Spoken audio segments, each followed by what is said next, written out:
He stood in the grand hotel lobby, tall and composed, wearing a perfectly tailored black suit that caught the morning light. To everyone watching, he looked like a man lost in his own world, dark glasses shielding his eyes, a white cane lightly tapping the polished marble floor. But behind those glasses, Alexander Grant could see everything. He could see how people's eyes flickered between politeness and disinterest, how smiles came and went like rehearsed gestures. He could see, but he wanted to know who felt. Alexander Grant, the CEO of Grant International, wasn't testing his sight. He was testing humanity. He had built a global empire through intelligence and power, but along the way, something had vanished: authentic kindness.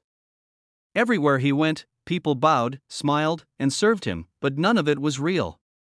He wanted to see how people treated someone who had nothing to offer. So, he decided to disguise himself as a blind guest at his own 5-star hotel. No one, not even his staff, knew the truth, and that's where she came in. Maya was one of the hotel's cleaning staff. Quiet, shy, and invisible to most guests, she worked long hours to support her sick mother. Her life was simple: wake up before dawn, take the bus, clean dozens of rooms, smile when spoken to, apologize when ignored. She didn't dream anymore, she just survived. But she carried a heart that noticed pain where others looked away. That morning, the lobby shimmered with sunlight and chatter. Guests in suits hurried by, perfume mixed with the scent of fresh flowers, and the world seemed too polished to hold any real feeling. Alexander, tapping his cane, made his way across the floor. People watched but didn't move. When his cane brushed against a spilled cup of coffee left behind by a careless guest, he paused, unsure where to step. The young bellboy who saw him quickly turned away. The receptionist lowered her gaze to the computer. A businessman walked around the spill, muttering about clumsy staff. And then, Maya appeared, carrying her cleaning cart. She noticed the puddle first, then the man. She saw the uncertainty in his stance, the tension in his hand gripping the cane. Without thinking twice, she rushed forward, kneeling on the cold marble. "It's okay," she whispered softly, her voice calm but trembling with empathy. "Don't move, sir. I'll take care of it."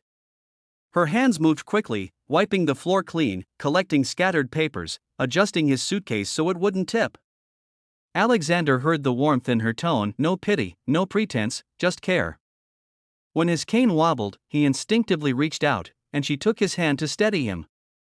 Her hand was small and firm, grounding him in a way he hadn't felt in years. "Thank you," he said quietly. "You're welcome," she replied, not realizing she'd just touched the heart of one of the richest men in the country. When she stood up, others began to notice.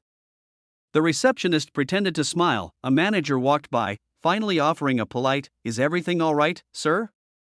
But Alexander barely heard them.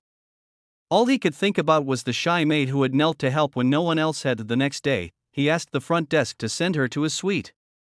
Maya's hands trembled as she knocked on the door.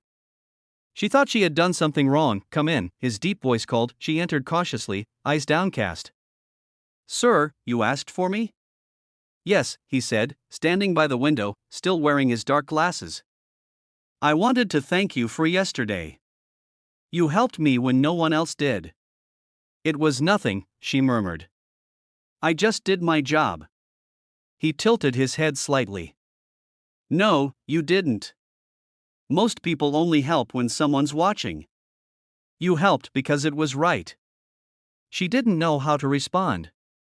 No one had ever spoken to her like that, not with gratitude, not with respect. Slowly, she began to relax, and they talked. She told him about her mother, her dreams of studying nursing one day, her fear of never having enough. He listened, really listened, something he hadn't done for anyone in a long time. That night, as Alexander sat alone, he realized that for the first time, he had seen genuine kindness, something that no business deal, no fortune, could ever be. By the third day, the blind man in the suit had become a quiet topic of gossip among the staff. Some found him strange, others intriguing. But Maya only felt concern. She had grown attached to this mysterious guest who always asked about her day, who smiled even though he couldn't see. When she heard he was checking out, her heart sank. She wanted to say goodbye but didn't know how. As she entered the lobby, she saw him standing there, no cane, no glasses. The realization hit her like a wave. His eyes were clear, sharp, and unmistakably seeing. The whispers started immediately. "That's him. The CEO. Alexander Grant. He was pretending to be blind? Maya froze, shock and confusion flooding her. He walked straight toward her, his gaze gentle, not powerful like before. You, she stammered. You could see? Yes, he admitted softly. And what I saw in you was the only truth I'd been searching for. Her eyes filled with tears. Why would you lie? Because I needed to know who people are when they think no one's watching. And you showed me. He handed her an envelope. Inside was a scholarship for her mother's treatment and funding for Maya's own education. Her knees went weak. I can't accept this, she began, voice shaking. Yes, you can, he interrupted gently. Because the world needs more people like you. You reminded me what it means to see, not with the eyes, but with the heart. The entire lobby was silent as Maya covered her face, tears spilling freely. He leaned close and whispered the same words she had said days ago, words that had changed everything. It's okay. The video of that moment, captured by a bystander, spread across social media like wildfire. The blind CEO test, they called it. Millions watched as the quiet maid held the billionaire's hand, whispering kindness when the world turned away.